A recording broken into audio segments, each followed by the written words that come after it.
यह एक लड़के की कहानी है जिसने अपनी माँ को खो दिया और अकेला रहने लगा। एक दिन उसकी मुलाकात एक ऐसी लड़की से होती है जो बिल्कुल उसकी माँ के जैसी दिखती है। जो शुरुआत में जासूसी थी वो धीरे धीरे आकर्षण में बदली और फिर प्यार में बदल गई। लेकिन यह प्यार कुछ ऐसे राज और दर्द भी लाता है जो जिंदगी को हमेशा के लिए बदल देते हैं। देखते हैं उनका प्यार आखिर तक बच पाता है या नहीं। फिल्म की शुरुआत में हम एक लड़के से मिलते हैं जिसका नाम हेल्म होता है। वह बहुत अकेला और उदास है क्योंकि उसकी माँ की मौत को 2 साल हो चुके हैं। वह उनके घर के पास वाली झील में डूब गई थी। लेकिन हेल्म हमेशा मानता है कि उसकी सौतेली माँ ने उसकी असली माँ की हत्या की है। उसे ये भी लगता था कि उसके पिता भी इस साजिश में शामिल थे क्योंकि माँ की मौत के तुरंत बाद ही उसके पिता ने उसी औरत से शादी कर ली जो पहले से ही उसके घर में सुरक्षा गार्ड का काम करती थी। इसी वजह से हेल्म अपने पिता और अपनी सौतेली माँ से नफरत करने लगा। उसे उनके साथ एक ही घर में रहना पसंद नहीं था। इन सब समस्याओं से दूर रहने के लिए उसने पास के जंगल में एक पेड़ पर छोटा सा घर बनाया। वो ज्यादातर समय अकेले वहीं गुजारता।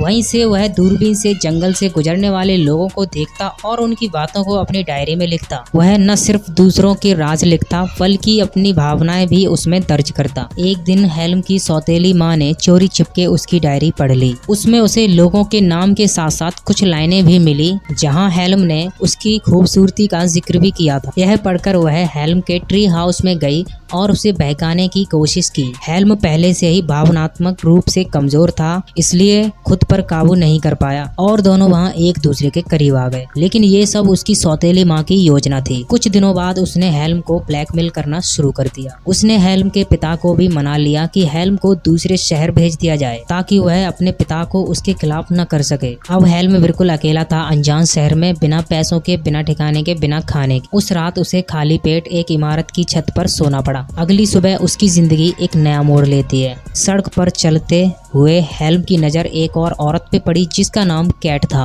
हैरानी की बात तो ये थी कि उस औरत का चेहरा बिल्कुल उसकी मरी हुई माँ के जैसा था। हेल्म ने जैसे ही उसे देखा उसे लगा कि उसकी माँ लौट आई है। वह कैट का पीछा करने लगा और देखा कि वह एक होटल में जा रही है। वहाँ पता चला कि कैट होटल की मैनेजर है। हेल्म ने उसे पूछा कि क्या कोई काम मिल सकता है। कैट ने उससे कुछ सवाल पूछे और फिर होटल के किचन में उसे नौकरी दे दी। हेल्म को सचमुच काम की जरूरत थी। उसने तुरंत स्वीकार किया और पूरी लगन से काम करना शुरू कर दिया। फिर वह अच्छे से काम करने लगा और उसे मजा भी आने लगा। लेकिन काम के बाद और छुट्टियों के बाद वह कैट का पीछा करता, देखता कि कहाँ जाती है, क्या करती है, यहाँ तक कि उसके घर पर भी नजर रखता क्योंकि हेल्म को अब कैट पसंद आने लगी थी। एक दिन कैट काम पर नहीं आई और कहीं और चली गई।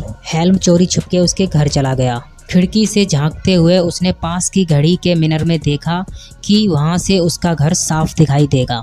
संयोग से हेल्म घड़ी मिरर के पास पहले से ही काम करता था। उसी समय कैट कमरे में आ गई तो हेल्म खिड़की से बाहर निकलकर छत पे चढ़ गया। वहीं से वो उसे कांच के झूमर से देखने लगा। अगले दिन उसने घड़ी मिरर के अंदर खाली कमरा अपना घर बना लिया क्योंकि वहाँ कोई नहीं आता था। अब वो वहीं से दूरबीन से कैट के कमरे पे नजर रखने लगा। वह रोज उसके नाचने और काम करने और घूमने फिरने को देखता। एक दिन उसने देखा कि होटल का एक सीनियर स्टाफ कैट के घर आया। दोनों हंसते और मजाक करते रहे। अगले दिन हेल्म घड़ी मिरर पर जा रहा होता है तो सीनियर उसे रोक लेता है। वो गुस्से में कहता है कि ऊपर जाना अलाउ सिर्फ सीनियर स्टाफ के लिए ही है। बाद में जब हेल्म किचन में काम कर रहा था कैट उसके पास आई और पूछा कि काम कैसा लग रहा है। हेल्म ने कहा कि बहुत अच्छा लग रहा है। ये सुनकर कैट खुश हो गई। उस रात हेल्म कैट की छत के ऊपर चढ़ा और फिर झूमर से झांकने लगा। इस बार उसने देखा कि कैट उसी सीनियर के साथ है। उसने चोरी छिपके उनकी बातें सुनी और पता चला कि सीनियर पहले से ही शादीशुदा है और उसके 2 बच्चे हैं, यानी कैट और सीनियर का अफेयर चल रहा था। यह सुनकर हेल्म बहुत ही दुखी हुआ। उसे अपनी माँ याद आई और जैसे लगा कि कैट ने शादीशुदा आदमी से रिश्ता बनाया। वैसे ही उसके पिता भी सौतेली माँ से जुड़े हुए थे। शायद जब उसकी माँ को ये सब पता चला तो उसकी माँ सौतेली माँ से लड़ने गई होगी और उसकी सौतेली माँ ने उसे मार दिया ताकि वह उसके पिता के साथ रह सके। यह सोचकर हेल्म और भी पक्का हो गया कि उसकी माँ की हत्या सौतेली माँ ने उसके पिता की मदद से की थी। इसलिए हेल्म पुलिस स्टेशन गया और अपनी सौतेली माँ के खिलाफ रिपोर्ट दर्ज कराई। उसने ये भी कहा इस मामले में उसके पिता भी मदद नहीं कर रहे थे। इस बीच कैट ने हेल्म को अपने ऑफिस बुलाया और उसे होटल के फ्रंट फ्रंट डेस्क पर नई नौकरी ऑफर की। हेल्म ने स्वीकार कर लिया और वहाँ पर भी काम करने लगा। वहाँ उसकी एक नई दोस्त बन गई। लेकिन एक दिन जब हेल्म घड़ी मीनार से कैट पे नजर रख रहा था तो वही सीनियर स्टाफ उसे देख लेता है। उसे समझ आ गया कि हेल्म चोरी छुपके कैट को देखता है। गुस्से में उसने हेल्म को धमकी दी कि हेल्म ने अगर ये सब बंद नहीं किया तो वो पुलिस में शिकायत करेगा और उसे होटल से निकलवा देगा। लेकिन हेल्म ने जवाब दिया कि वो भी जानता है कि उसका कैट के साथ अफेयर चल रहा है और वो अपनी पत्नी को धोखा दे रहा है। हेल्म ने उसे इसी राज से ब्लैकमेल करने की कोशिश की, लेकिन सीनियर ने उसे नौकरी से नहीं निकलवाया, बल्कि दोनों ने तय किया कि वे एक दूसरे के राज को छिपाएंगे। अगले दिन ऑफिस में कैट हेल्म के पास आई और उसे जन्मदिन की बधाई दी। ये उसका 19वां जन्मदिन था। हेल्म के दोस्त को भी पता चला और उसने पार्टी मांगी। कैट ने भी जश्न मनाने का सुझाव दिया और सबने रात को बाहर जाने का प्लान बनाया। उस रात हेल्म, उसका दोस्त और कैट साथ बाहर गए। तीनों ने खूब शराब पी। हेल्म का दोस्त बहुत ज्यादा शराब पी गया और जल्दी घर चला गया। हेल्म और कैट बार में ही रुके। देर रात तक बातें करते और पीते रहे। काफी देर हो गई थी तो कैट हेल्म को अपने घर ले आई।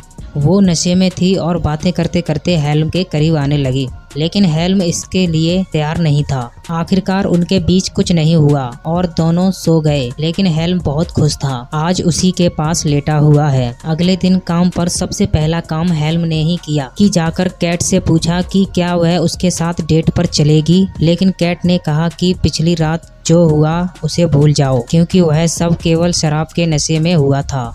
यह सुनकर हेल्म बहुत उदास हो गया और वहां से चला गया। कुछ समय बाद हेल्म को होटल के एक कमरे में बुलाया गया। वहां उसने देखा कि कैट उसका इंतजार कर रही थी। इस बार कैट खुद उसके करीब आई और दोनों एक दूसरे के साथ हो गए। इसके बाद हेल्म को कैट के साथ समय बिताना बहुत अच्छा लगने लगा और कैट को भी उसके साथ खुशी महसूस होती। एक दिन हेल्म जब कैट के घर की छत के ऊपर चढ़कर उसे देख रहा था तो उसने देखा कि वही सीनियर स्टाफ कैट से झगड़ रहा है। वह गुस्से में चिल्ला रहा था, यहाँ तक कि उसने हाथ उठाने की कोशिश भी की। ये देखकर हेल्म को भी गुस्सा आ गया। कैट को बचाने के लिए उसने छत के झूमर का शीशा हटाया और अंदर छलांग लगाई और सीनियर को रोकने की कोशिश की, लेकिन सीनियर ने उसे धक्का देकर पीछे किया और कैट को सब कुछ सच बता दिया। उसने बताया कि हेल्म रोज घड़ी मीनार पे चढ़ता है और चोरी छिपके उसके घर की छत से उसे देखता है। यह सुनकर कैट ने पहले सीनियर को घर से निकाल दिया। फिर हेल्म से पूछा, क्या ये सच है? क्या वह सचमुच उसे देखता था और कब से? हेल्म ने मान लिया कि वो उसे तब से देख रहा है जब से उसने उसे पहली बार देखा था, लेकिन उसने कहा कि इसके पीछे एक वजह थी। फिर भी कैट बहुत गुस्सा हो उसकी कोई बात नहीं सुनी। उसने हेल्म से तुरंत घर छोड़ने को कहा और हेल्म को नौकरी से भी निकाल दिया। अगले दिन जब कैट काम पर लौट रही थी तो उसने होटल के बाहर हेल्म को बैठा देखा। उसे उस पर तरस आया और वो उसे अपने घर ले गई और वहाँ उसने पूछा,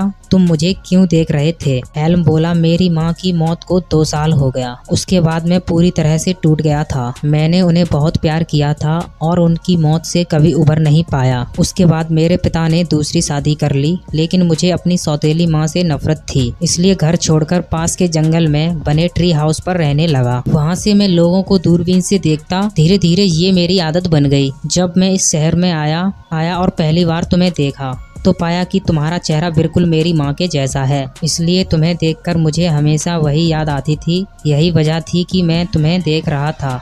ये सब सुनकर कैट को बहुत दुख हुआ और फिर उसने हेल्म की माँ की ड्रेस पहन ली जो हेल्म अपने साथ लाया था। जैसे ही हेल्म ने कैट को उस ड्रेस में देखा, वो अपनी माँ को याद करके रोने लगा।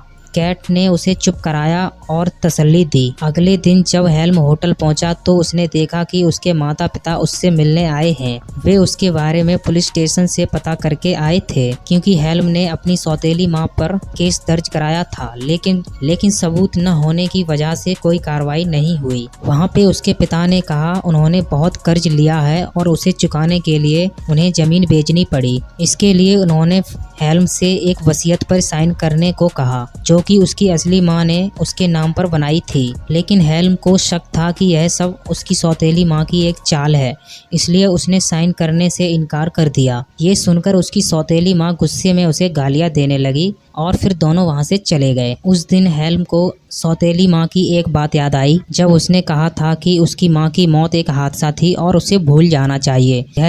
यह सोचकर हेल्म और गुस्से में भर गया। अगले दिन हेल्म ट्रेन से अपने घर वापस गया। दर्द और गुस्से में उसने चुपके से घर में घुसकर अपनी सौतेली माँ को बांध दिया और उसका मुंह बंद कर दिया ताकि वह चिल्ला ना सके। फिर उसे घसीटकर झील के किनारे ले गया, पानी में फेंक दिया। जैसे ही वह डूबने लगी, हेल्म को अचानक एहसास हुआ कि वह बहुत बड़ी गलती कर रहा है। वो तुरंत उसे बाहर खींचकर लाया और माफी मांगी। फिर उसकी सौतेली माँ वहाँ से चली गई। इसके बाद हेल्म पिता के पास आया और एक बड़ा सच बताया कि उसकी माँ लंबे समय से डिप्रेशन में थी और वह वास्तव में खुदकुशी की थी। यह सुनकर हेल्म को समझ आया कि वह अपने पिता और अपनी सौतेली माँ के बारे में अब तक गलत सोचता है। उसने अपने पिता से अपने बर्ताव के लिए माफी मांगी। कुछ दिन बाद हेल्म ट्रेन से वापस कैट के पास पहुंचा, लेकिन इस बार जब उसने कैट से रिश्ता आगे बढ़ाने की बात की तो कैट ने साफ इनकार कर दिया। उसने कहा, मैंने कभी किसी का बेटा नहीं चाहा और ना ही मेरा कभी किसी के साथ अच्छा रिश्ता रहा। मैं अभी किसी रिश्ते में नहीं पड़ना चाहती। तुम अभी बहुत छोटे हो। अगर भविष्य में भी तुम्हारी यही चाहत रही तो